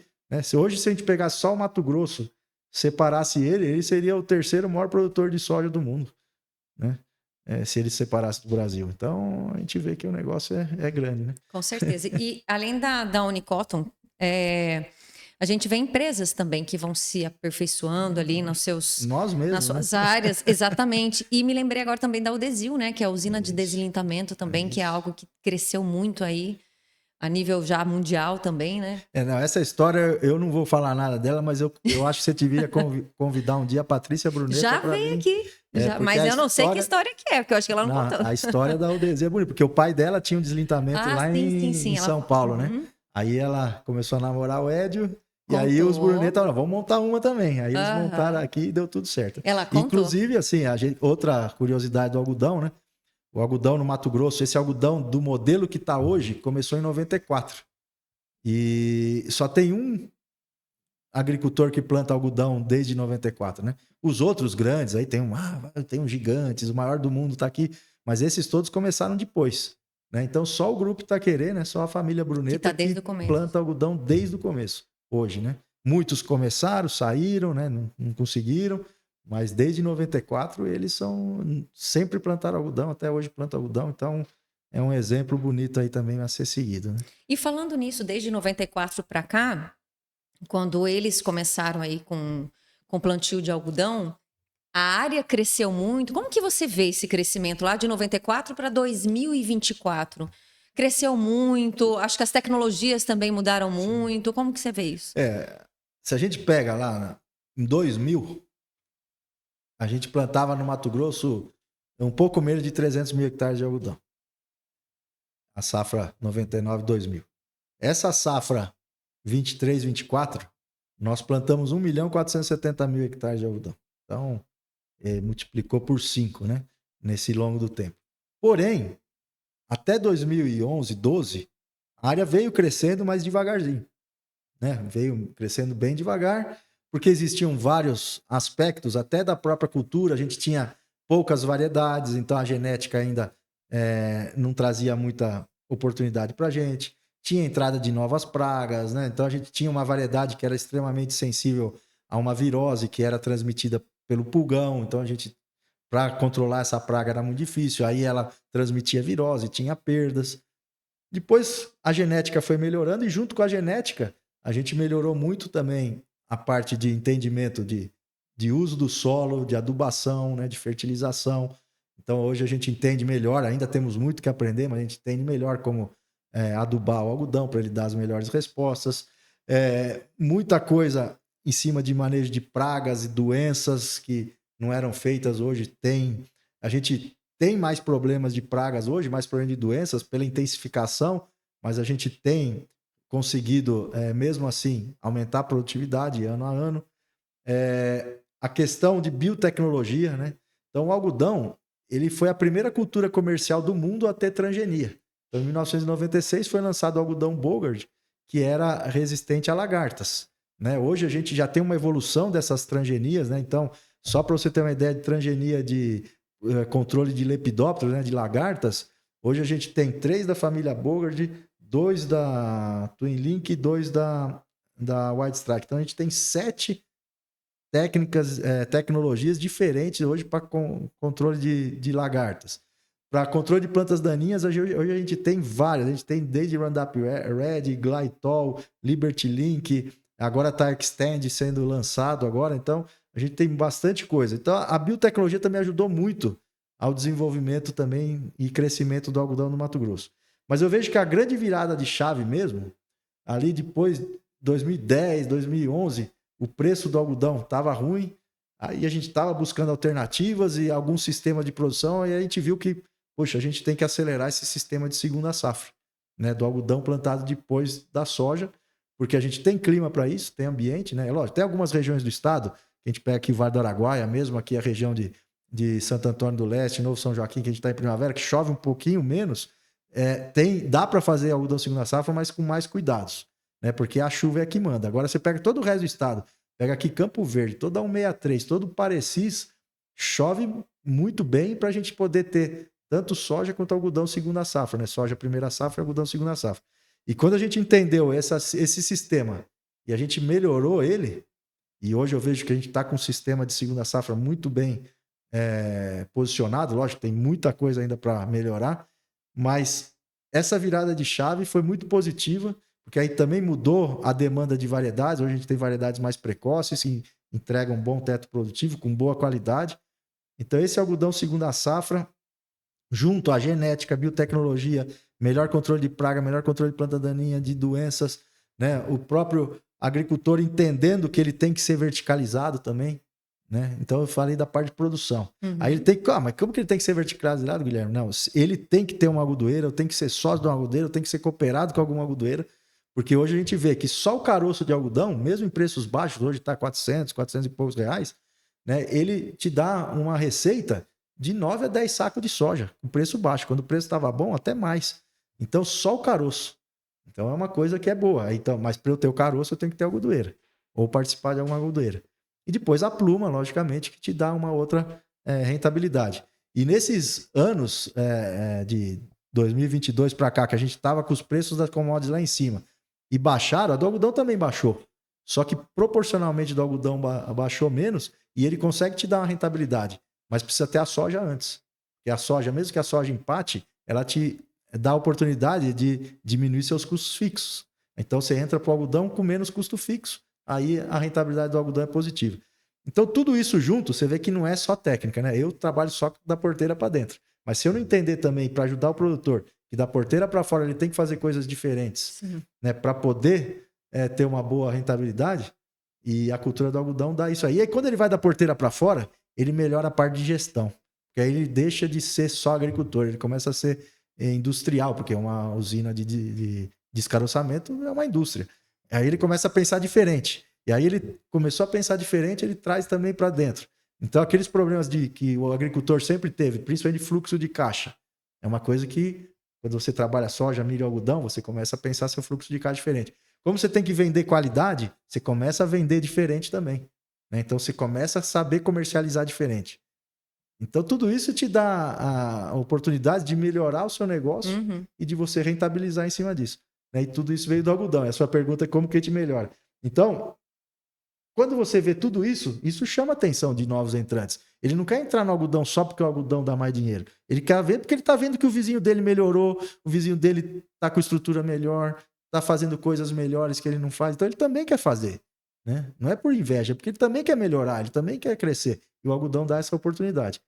Então, só um exemplo. Nesse ano 23, 24, só na cidade, no município de Lucas do Rio Verde, nós tivemos 23 novos agricultores entrantes plantando algodão. Então, é uma cultura que está num momento de crescimento. Lógico, temos que ter muito cuidado. Porque o ano que vem, a safra 24, 25, a estimativa inicial, nós estamos iniciando a colheita dessa altura, mas a inicial é que a gente plante o ano que vem 1.650.000 hectares de algodão só no Mato Grosso. 2 anos atrás, essa era a área do Brasil. Porque o Brasil, o Mato Grosso, 2 anos atrás, plantava 1.200.000. A Bahia, que é a segunda maior produtora, planta 300.000, ela não parece que não vai crescer tanto. Aí tem outros estados, o Maranhão 30.000, Mato Grosso 30.000, o Goiás 20 e poucos mil, o Piauí também 20.000. Então dava lá um universo de 1.600, esse ano está praticamente 2 milhões e pouquinho. E só o Mato Grosso ano que vem deve plantar uns 650. Então eu fiz toda essa explanação para você entender por que cresce. Só que também só faz isso se tem gente boa, se tem pessoas capacitadas, né? Se tem pessoas que entendem da cultura, tanto dentro da porteira quanto fora da porteira. E isso dá muitas oportunidades para quem já está no algodão, para quem tem experiência, né? Quem tem expertise. E aí, nesse caso, a gente também acaba aproveitando esses momentos para difundir tecnologia, difundir conhecimento. Porque não adianta eu falar que melhorou o controle de praga, mas melhorou como? O algodão é uma cultura que ela tem algumas características dela que ela atrai mais praga do que outras culturas, né? Então, algodão é a cultura de praga. Se você não entender de praga, não entender de controlar, manejar a praga, você vai perder a lavoura, né? Então, mas estamos aí. Eu acho que esse é um ponto positivo aí da cultura, e é assim que vem se crescendo. Mas essa virada, quando a gente entendeu que segunda safra fazia diferença para o estado e está fazendo, né? Praticamente 90% da área é segunda safra. E o conhecimento tecnológico que tem crescido, que a gente tem ajudado a construir esse conhecimento junto com um monte de gente boa e difundindo isso para as fazendas, está fazendo o algodão dar certo. E você comentou, estava falando até de Sinop antes, nós fomos para Sinop na última semana, a gente foi fazer um trabalho lá. E realmente, Sinop está incrível. Eu tinha ido, bom, fazia 10 anos, mudou muito. E nesse caminho a gente já viu muitas lavouras de algodão e já tem gente colhendo, né? Então, eu até ia te perguntar da expectativa aí, né, do que vai ser essa safra aí, mas pelo jeito é as melhores possíveis, né? É assim, a gente teve... Essa safra foi bem interessante, porque até janeiro, fevereiro e março, a gente teve, até dia 20 de março, a gente teve chuvas abaixo da média, né? Então, pro algodão é bom. Teve chuva. O algodão é uma cultura que não gosta de muita água, né? Ele sofre quando chove muito. Então, foi um estabelecimento maravilhoso da cultura. Chegava dia 15 de março, eu estava falando, vai ser a safra recorde. Só vamos ter problema se invernar uma chuvarada aqui na virada do mês, abril, que é normal acontecer, e aconteceu. Né? Aí você pega os últimos 10 dias de março, acabou chovendo tanto que março, primavera mesmo, foi um dos marços mais chuvosos dos últimos 15 anos. Foi o março que mais choveu só nos últimos 10 dias. E depois até dia 20 de abril choveu pra caramba. Demais. E isso aí interfere um pouco no algodão, o desenvolvimento dele. Ele abortou bastante, ele resolveu crescer mais do que o normal. Mas mesmo assim, depois veio o final de abril e maio com boa condição ambiental para fecundação de flores e desenvolvimento de frutos do algodão. A gente está vendo que nós vamos ter um resultado dentro da expectativa, dentro de uma média normal, assim. Não vai ser melhor que o ano passado, mas também não vai ser muito pior. Então, vai manter. Só que dentro das propriedades vai ter variação grande. Porque quem plantou mais cedo, às vezes a planta perdeu mais, não conseguiu se recuperar, porque tem a questão de podridão de bacheiro também, quando chove bastante, como choveu esse ano. Aí tem as áreas mais novas que acabam, por causa dessa chuvarada, a recompor ponteiro, que outras áreas não. Tudo vai depender de perfil de solo.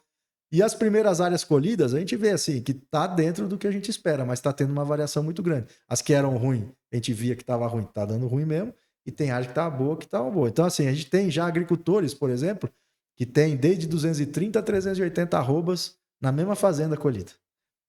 Mas o que é a diferença, Guilherme? A diferença é época de semeadura e variedade. Né? Um tardio plantado cedo e outro precoce plantado tarde. Então, é por isso que a gente não pode pôr todas as maçãs no mesmo cesto. Né? Então, você tem que, assim como a soja, a gente distribuir ciclos e épocas de semeadura. Guilherme, mas você vai plantar algodão em 20 dias. Mas 20 dias são 5 nós de diferença. Então, na planta, né? Então, tem muita diferença do momento de abertura para o momento de fechamento, mesmo com 20 dias de intervalo de semeadura. Então, a gente tô animado. Eu acho que vai ser um ano bom. Até porque aumentou a área bastante, né? A gente saiu de 1.200 para 1.470. E mesmo assim, vamos manter a média. Então, é bom. Tá bom, é né? um resultado muito bom. Como eu comentei contigo, a gente foi para Sinop, nesse caminho já tinham fazendas colhendo algodão. Aqui na região de Primavera do Leste também já começou a colher? Já está colhendo. A gente que tem bastante áreas também com solos mais fracos, né? Com solos arenosos. Essas áreas de areia já estão colhendo já há mais de 20 dias, já algumas fazendas. E as áreas de argila vai começar. Já tem áreas desfolhadas, né?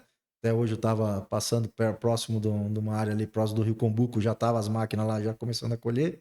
Então, a colheita agora... Essa semana do dia 10 de julho, que é a semana que todo mundo começa a colher. Começa, né? Então, mesmo quem ainda não estava, agora, a partir de agora começa.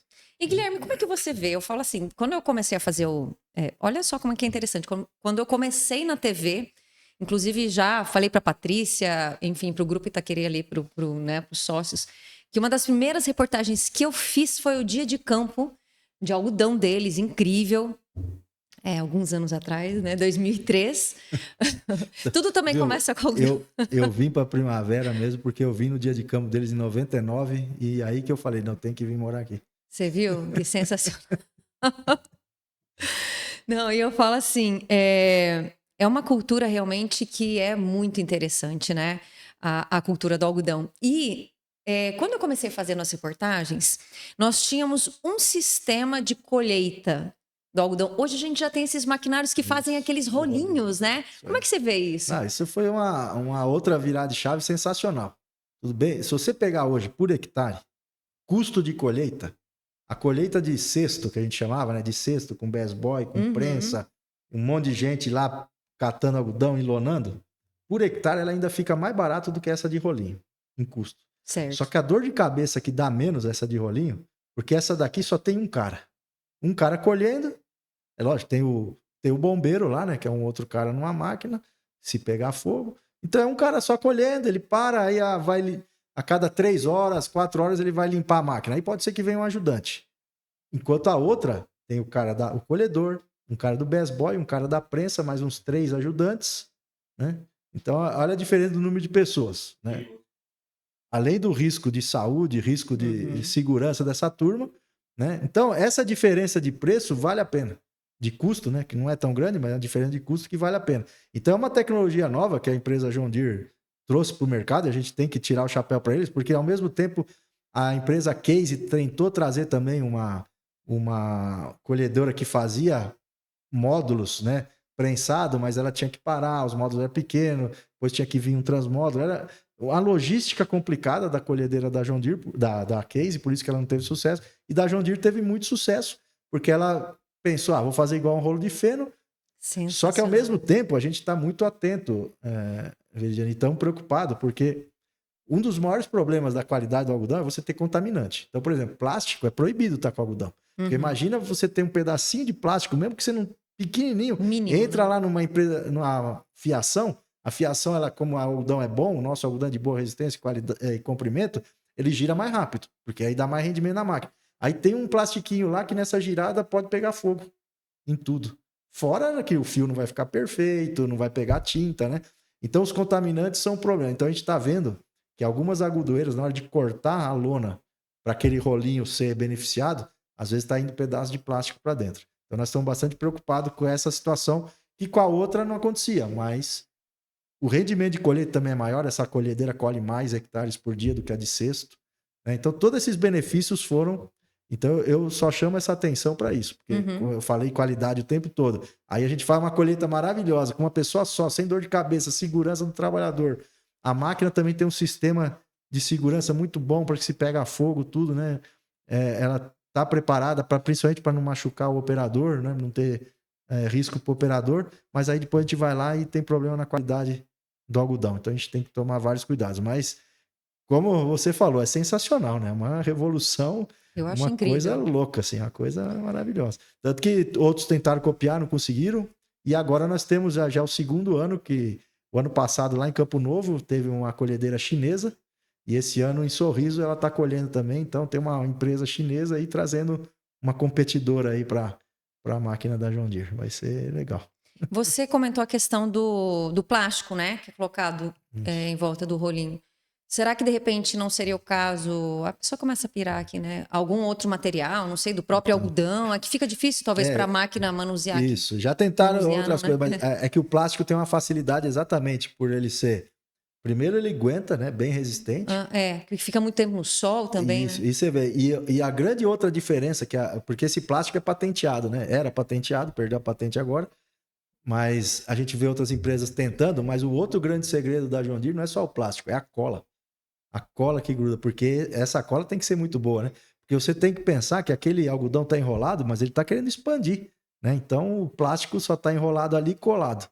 Se expandir, estoura, né? Então a gente já viu outras marcas genéricas aí, novas, que chegaram no mercado, tendo problema de rasgar. Ou outra gasta mais plástico. É mais barato, mas gasta mais, tem que trocar rolinho mais vezes. Já ouvi falar, por isso que tem as cores, né? Cada cor é uma marca, vamos dizer assim, né? Do rolinho. Isso, e também da própria, não da John Deere, mas da empresa que ela tem parceria, Tama, se não me falha a memória, ela tem algumas, o plástico amarelo é o mais resistente e o que aguenta mais tempo ficar no sol.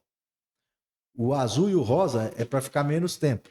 O rosa eles inventam, porque nos Estados Unidos a colheita lá é outubro, novembro, né?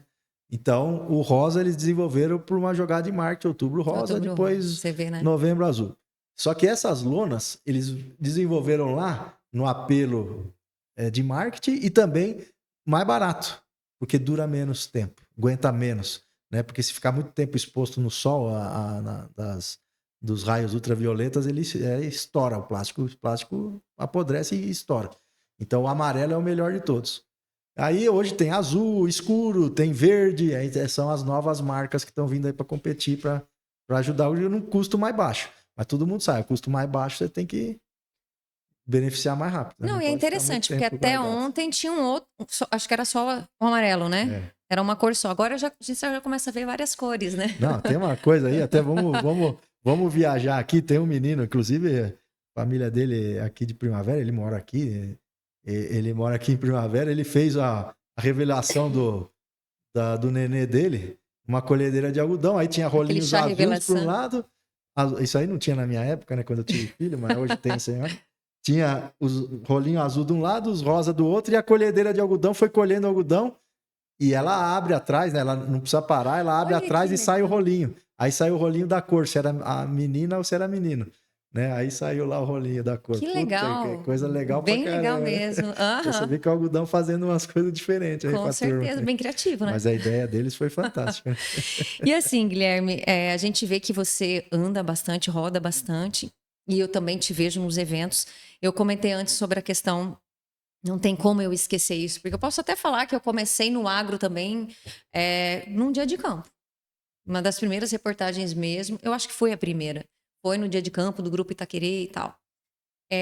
Para você, como que você vê esses eventos, né? A gente vê eventos que acontecem aí, enfim, de vários assuntos, soja, milho, algodão, ou então parte de químicos e tal. É importante para o produtor rural eventos como esses, né? Muito importante, né? Porque hoje, como eu comentei lá, a estrutura das universidades, hoje, o aluno que sai menos preparado do que antes, né? Não que a gente saía muito bem preparado, porque hoje também os que saem preparados saem muito melhor do que a gente lá atrás por causa da informação que tem hoje, das tecnologias que tem hoje. Mas a difusão de informação de tecnologia é no campo, é nessas rodadas, é nesses eventos, nessas palestras, é ali que o produtor vai buscar informação, ou que o corpo técnico dele vai. Então tem que participar, porque hoje o cara que está só no mundo dele, ele fica fechado. Mesmo fazendo arroz com feijão, ele vai ter o sucesso dele, vai estar ali, mas sempre a gente está vendo coisas novas acontecendo e ele vai estar meio por fora. Ou quando ele entra mal assessorado, mal informado e acaba fazendo coisa errada. Né? Então, que a gente tem visto também várias ondas aí de tecnologias novas aí que precisavam ser mais sérias e aí acabam sendo feitas de qualquer jeito por questão de custo, porque é fácil, mas o produtor, na verdade, está se enganando e está sendo enganado. Né? Esse que é o pior. Então, ele indo nesses eventos, né, tanto palestras, dia de campos, congressos, né, ou simpósios, às vezes congresso não é muito para produtor, o de algodão feito para produtor, mas de repente um de entomologia não, mas ele indo em palestras, ele vai buscar informação. E é o jeito, nós mesmos, é assim que a gente mais transmite informação, é assim, né? Fazendo palestras, fazendo interações técnicas, visitas, né? Então eu rodo muito, eu vou nas fazendas, vou nas regiões, junto à equipe técnica, discutimos, né, a parte técnica, e é ali que que rola o aprendizado, né? E a gente tá no campo, tá vendo a lavoura, melhor ainda, né? Não tem nada melhor que isso. Eu citei produtor rural, mas é bom para todos que estão ali lidando com o Todo agro, mundo né? da cadeia tem que estar pronto. Porque Exatamente. imagina, você tem, vamos falar, um vendedor de uma distribuidora ali. Ele vai, da Agrícola Alvorada, aí, do patrocinador do podcast. Ele vai chegar na fazenda. E ele não conhece do negócio do produtor, da cultura, nada, ele só conhece, não, eu vim te vender isso aqui. Então ele vai vender o que o produtor quer comprar. Uma tecnologia diferente, uma solução diferente, ele não vai levar para o produtor. Então ele tem que conhecer, ele tem que ser treinado, capacitado.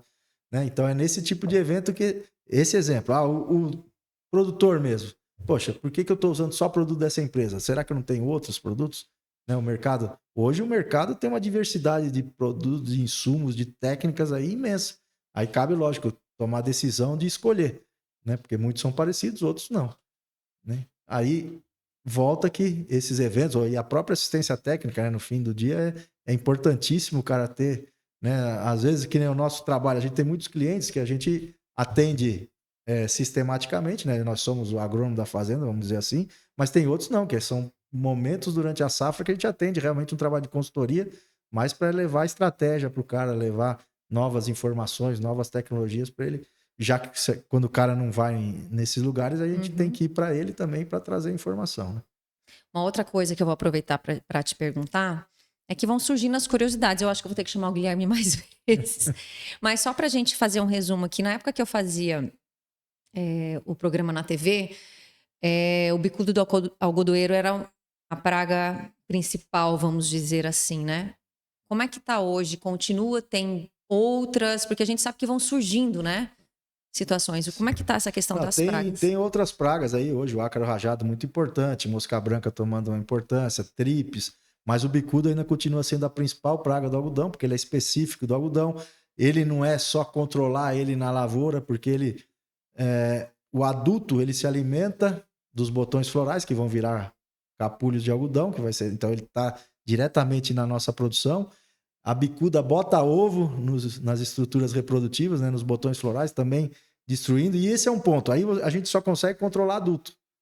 Enquanto a fase de ninfa e de pupa é dentro do botão floral, dentro de uma flor, dentro de uma maçã, protegido. Então não tem como matar. Essa só vai morrer mesmo naturalmente. Agora, a maioria absoluta vai viver. Então é uma praga silenciosa que começa devagar. Você não está vendo porque a fase jovem está dentro das estruturas e vai crescendo, e quando você vê, você já está perdendo. Em 2003, quando você falou aí do seu primeiro evento, era quando o bicudo estava chegando no Mato Grosso. Né? Quando o bicudo estava chegando, porque eu vim para cá em 99, nós não tínhamos bicudo no Mato, no Mato Grosso. Esse aí, é o Antonomos grandes. Eu brinco que ele é o Tonhão, né? Tonhão. E principalmente, tem que sempre ver que essa espinho aqui no fêmur dianteiro que faz ele ser diferente. Porque ele tem outros besouros, é um besouro, né? Ele é mastigador, tá? Ele é bicudo, mas ele morde, tá? Aqui na ponta desse bico dele tem a mandíbula e o maxilar, que ele é mastigador. Mas o que diferencia ele de outros é esse espinho no fêmur dianteiro, porque tem outros besouros igual ele. Né? Mas aqui tá só o bicudo aí mesmo, tá mordendo aí os botões florais do algodão, né? Então, realmente uma praga destruidora. Você pega 99 e não tinha bicudo. Aí entrou bicudo aqui em 2002, 2003. Em 2004, 2005 a gente tinha um armadilhamento que dividia o estado do Mato Grosso. Então, Primavera, Campo Verde e Rondonópolis tinha bicudo, o resto não tinha bicudo. Aí foi só ir um algodão de Rondonópolis para 163. Levou tudo. Levou. E depois as colhedeiras começaram aí também. Então, hoje pior. Nessa época, até 2005, 2006, o comércio de caroço de algodão era muito baixo, muito pouco. Né? Então tinha pouca gente. A gente vendia basicamente para Goiás para fazer gordura vegetal, né? Tinha uma empresa grande que comprava bastante. Só que 2005, 2006 para cá, o consumo de algodão para alimentação bovina, principalmente de confinamento, aumentou muito. Então, o transporte de caroço de algodão, ele está espalhado para todo lugar que você pensar que tem pecuária. Então, hoje, vou te dar alguns exemplos, tem algodão no extremo norte, algodão na região do Xingu, nunca teve algodão lá. E planta o primeiro ano já tem bicudo. Né? Porque o bicudo foi transportado via caroço de algodão. Então, é uma praga que está espalhada. Rondônia tem bicudo para todo lado, nem planta algodão em Vilhena. Aí foram fazer um teste lá em Cerejeira.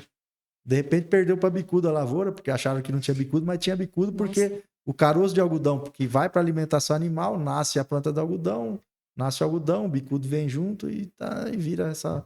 Hoje é difícil a gente produzir algodão sem ter um controle muito intenso dessa praga. É a principal praga do algodão, é uma praga que faz você gastar mais, mas dá para manejar. Né? A destruição de soqueira é a parte mais importante, então depois da colheita, a destruição da soqueira é a atividade mais importante para a gente diminuir a pressão de bicudo na região. Mas a gente pega regiões mais antigas como Primavera, que a gente tem plantas de algodão para o meio do mato, né? Que às vezes a água levou, um porco... Cai do caminhão. Isso, o porco enrosca no pelo dele, né? Até uma curiosidade, né? O algodão, a pluma que a gente usa para fazer roupa, para a planta, ela serve para proteger a semente e disseminar a semente. Então, quando eram árvores maiores, ele era levinho e flutuava para ir. Depois que o algodão que a gente planta, que também vem da natureza, são algodões mais baixos, esses era a pluma para enroscar nos animais de pelo grosso que passavam enroscava a pluma, ele ia levar a semente para outro lugar. Né? E isso acontece aqui pra gente, porque tem porco, tem anta, tem bastante bicho que anda no algodão, enrosca, agora nessa época de colheita, enrosca os capulhos e leva embora aí. Depois chove lá em outubro, nasce um pé de algodão no meio do mato, e aí o bicudo se cria lá. Então, e é uma região que a gente não tem como controlar, né? Não tem como a gente ir lá, não pode aplicar nada, não pode fazer um controle, né? É difícil acesso. Mas a distribuição de soqueira é muito importante e depois todos os outros acompanhamentos, como monitoramento, armadilhamento, né? Então, dá para um dia a gente fazer um podcast só de bicudo aí? Ah, com certeza. Sabe, eu fiz uma pergunta aí totalmente assim, porque eu fiquei curiosa, né? A gente vai lembrando também Isso. de tudo que a gente já fez. Você falando da destruição da soqueira, até me lembro que o INDEA fiscalizava, né? Fiscaliza ainda. Fiscaliza ainda, olha Isso. só. Nós temos a época de vazio sanitário no Mato Grosso. O Mato Grosso é dividido em 2 regiões. A região sul e sudeste, onde é do dia 1º de outubro a 30 de novembro é proibido ter planta de algodão com risco fitossanitário. E no resto do estado, de 15 de outubro a 15 de dezembro, é o vazio sanitário deles. Então você vai falando, vai passando até um filme pra gente aqui de tudo que a gente já fez. E eu perguntei, eu nem tinha noção que ainda estava nesse nível, porque a gente sabe que vai mudando às vezes, né? Isso. Enfim. E é um dos grandes desafios nossos no algodão, Veridiana, de tudo que a gente sofre, né? Da que a gente estava falando da agricultura brasileira, né? De barreiras não tarifárias, moratórias, tudo. O algodão brasileiro, ele ainda sofre algum preconceito exatamente porque a gente faz muitas aplicações de inseticidas, principalmente por bicudo. Só que nós estamos numa condição tropical. Né? Como o mundo inteiro não planta em condição tropical e só o Brasil que faz agricultura tropical, e a gente entende que nós que estamos aqui entendemos que nós temos mais praga e mais doença porque o nosso ambiente é favorável. Né? Você vai na Europa, nos Estados Unidos, lá neva, mata metade das pragas, não dá doença, né? Porque não chove também direito. Né? Então, mas a gente sofre muito isso. Os Estados Unidos, o bicudo veio de lá para cá, né? Eles conseguiram fazer a erradicação do bicudo na maior parte da área deles de cultivo, mas que é mais difícil para nós porque eles têm uma coisa que nós não temos. Eles têm um frio, mesmo onde não neva, o frio é muito intenso. E aí acaba matando a maioria dos insetos na entre-safra. E nós não, nós temos. Não chove, mas tem sol. Aí, se a planta está lá perto de um rio, perto de uma água, numa região mais úmida, a planta sobrevive no inverno também e o bicudo está lá. Que loucura, né? E Guilherme, conta pra gente então agora. A gente sabe que você, como eu comentei, já anda bastante, você falou. Quais são os projetos aí daqui para frente? Você vai ficar uns dias em primavera, já está saindo de novo? Enfim, qual é a programação aí daqui para frente? Agora a gente vai continuar rodando, tem várias reuniões aí, tem reuniões técnicas, reuniões com empresas, reuniões com clientes. Começo de setembro tem o Congresso Brasileiro de Algodão, que nós vamos estar lá participando, né? Vamos estar lá falando um pouco de doença de algodão. Na semana seguinte fui convidado para o Congresso Brasileiro de Sementes, então eu vou falar... Eu e um menino aqui da Condeagro, que é de Primavera também, nós vamos falar sobre produção de semente de algodão no Congresso de Sementes. E aí já é meio de setembro, já está plantando soja, né? Já foi, né? Porque assim, os planejamentos dos agricultores já estão praticamente todos prontos. Agora finalizando a compra de alguns insumos, recebendo adubo, porque hoje é dia 8 de julho, né? Então daqui 67 dias nós estamos plantando soja já. Né? 67? Deixa eu ver. Agosto, setembro, é isso aí. Nossa, como voa. Voa, com então, certeza. E aí, estamos juntos, estamos rodando. Então, e em aspectos maiores de carreira, a gente vai continuar com a consultoria, com a pesquisa, né? Estamos bem, estamos em busca de novos talentos aí para juntar a nossa equipe. E uma coisa importante que a gente tem feito um curso de algodão que chama Núcleo Séries do Algodão. Já estamos na 3ª edição, é um curso de período de 1 ano, né? Uma super especialização do algodão, onde eu, mais alguns amigos das séries e também alguns convidados fazemos o curso. É um curso no primeiro semestre de 12 aulas teóricas online, ao vivo. Ao vivo porque se o cara está assistindo ele pode fazer pergunta, a gente interage. E 6 aulas práticas, né? Então a gente faz uma aula de janeiro a junho, uma aula prática para discutir a planta do algodão uma vez por mês. Só que a gente planta várias épocas, então o cara tem a oportunidade de olhar durante esses 6 meses o algodão semanal, como ele vai se desenvolvendo em cada semana, né? Então, um curso bem focado na planta, né, em todo o manejo. A gente está indo para o 4º ano, eu acredito que pelas procuras que está e pelo jeito vai ser legal. Então, o Núcleo Sérgio do Algodão, né? Desculpa fazer o jabá aí, mas já Não, fazendo. mas tem que aproveitar. É um curso muito legal que a gente está botando fé nisso. Outra coisa é não deixar de formar novos talentos, aí, novos profissionais, né? A gente tem essa no nosso DNA, a gente quer continuar incentivando estagiários, né? Pessoas novas aí, mesmo que a gente não aproveite, mas que o mercado possa ter melhores profissionais aí, que a gente possa contribuir com isso. Né? E lógico, com essa área aumentando de algodão, eu acho que vou andar bastante, né? Então, a minha esposa fica brava, né? Ela brinca que quando eu chego aí, ela fala, oh, você é o visita, quem é você, né? Porque eu fico menos aqui do que em casa, mas é bom. Eu estou aprendendo bastante e eu vejo que a gente está ajudando aí a cultura do algodão no estado do Mato Grosso. E lógico, eu acabo sempre também fazendo eventos de soja, eventos de milho, né? A gente fala aqui bastante de algodão, mas você pega em outubro do ano passado, eu fiz várias palestras de milho, né? Da cultura do milho. Olha só. Porque é uma cultura também muito legal, muito apaixonante e que a gente vem crescendo também em produtividade, o milho ano após ano, né? Então dá para também ter muito espaço ainda para o milho crescer, né? Então eu vejo que as oportunidades estão aí. A gente está e a série está firme também junto aí para ajudar o agricultor. Que bom. E nesse momento, qual que seria o recado que você daria aí pro agricultor nesse momento? Mês de julho, temos ainda meio ano pela frente. Qual é o recado? A previsão hoje, né, é de um laninha moderado, né? Então, assim, é provável que as chuvas não comecem tão cedo. Mas esse ano que passou, ninguém acertou nada, as previsões, né? Então, mas o planejamento é fundamental. Então, tá bem planejado, com seus insumos bem organizados, os maquinários bem revisados, a equipe com o machado afiado, para na hora que der condição, fazer bem feito, fazer de uma vez só, né? Então, eu sempre termino algumas apresentações que eu faço com o grande tripé do sucesso, né? E o tripé do sucesso, ele vem do conhecimento, né? Então, você tem que buscar conhecimento. Você perguntou a questão de eventos. Conhecimento é fundamental. A dedicação, maravilha, isso já está intrínseco do agricultor, né?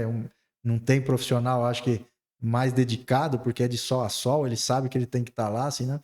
E, por fim, o que faz a grande diferença, que é o capricho, né? Porque conhecimento está aí, dedicação todo mundo tem, as máquinas são iguais, os insumos são iguais, mas o jeito que você usa, o jeito que você faz, que é esse capricho, faz todo o diferencial e aí pode dar certo, né? E a gente pode ter resultados melhores. E se a gente pega, por exemplo, saiu a semana passada o campeão da soja do Brasil, daquele SESB, né? Do Comitê Estratégico Soja Brasil, e o rapaz do Paraná colheu 138 sacos por hectare, né? Foi o campeão do SESB. E se você pega todos os campeões do SESB e pergunta para eles qual que é o maior ponto que vocês diferenciam, por que vocês são campeões, a maioria deles vai falar que o capricho, o jeito de fazer diferente, de se dedicar ali à cultura, ao solo, é que faz a diferença, né? Então, planejar bem e depois executar com capricho. E se precisar refazer, que refaça com agilidade e bem feito também, né? Então, esse é o segredo, não só para a agricultura, né? Para tudo na vida, eu vejo que se você segue esse tripé, vai dar tudo certo. Com certeza. E Guilherme, quero agradecer aí a sua participação aí no nosso podcast. Estou muito feliz aí com o nosso bate-papo e com certeza te chamarei mais vezes aí, porque assunto não vai faltar, né? Não, eu agradeço, eu acho que sim, né? Porque no fim a gente fala de tanta coisa, mas a gente pode se aprofundar em alguns temas, com certeza, né? A oportunidade não falta, estamos à disposição, é só vocês quererem que a gente quer. Então a gente pode estar aqui junto com vocês no momento do campo, sim. É um prazer. Eu sei que ele tirou um pouquinho do tempo dele, que Guilherme, né, como ele comentou, viaja bastante, então fiquei feliz aí, nos sentimos honrados de tê-lo aqui conosco. Obrigado. Gente, então esse foi o nosso bate-papo de hoje, mas antes de eu encerrar aqui, lembrem-se de se inscreverem aqui no nosso canal do YouTube, também no Spotify e nos seguir lá nas nossas redes sociais, no @Momento do Campo. E falando também um pouquinho do nosso patrocinador Agrícola Alvorada, que está conosco e que está também, principalmente com o produtor rural, com uma equipe altamente especializada desde o plantio até a colheita. Agrícola Alvorada, a solução completa para o produtor rural. Esse foi o nosso podcast de hoje. Espero vocês no próximo bate-papo.